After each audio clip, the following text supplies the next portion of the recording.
mi amor, mi vida, mi corazón, mi alma, mi todo. Tus ojos de brujo exhumaron mi cuerpo aún yacente. Me encontraste vacía y sin rumbo en un mar profundo. Mientras excavaba en tu mirada, tus brazos me apretaban firmes contra tu pecho.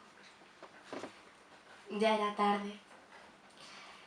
Me derretía entre tus suspiros, vibración continua, y tú, con los dedos en mis labios, en silente discurso, ordenaste que me declarara en plena calma.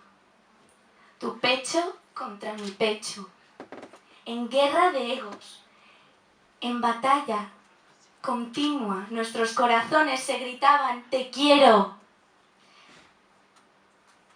El pulso acelerado, la respiración entrecortada, el gemido como el grito de guerra «¡Te quiero!».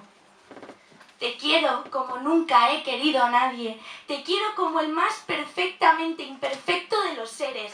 Te quiero porque sí, y a veces te quiero porque no. Y solo puedo decirte que te quiero porque solo sé algo, que te quiero, que odio, que dos palabras tan simples encierren este oleaje de sentimientos. ¿Cómo explicarte que un te quiero es muy simple? ¿Cómo decirte que yo siento mucho más?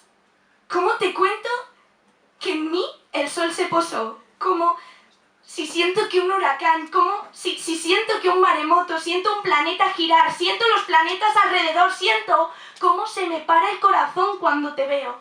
Me ahogo cuando no estás. Y solo puedo decirte que te quiero, pues me niego porque yo por ti siento mucho, mucho más.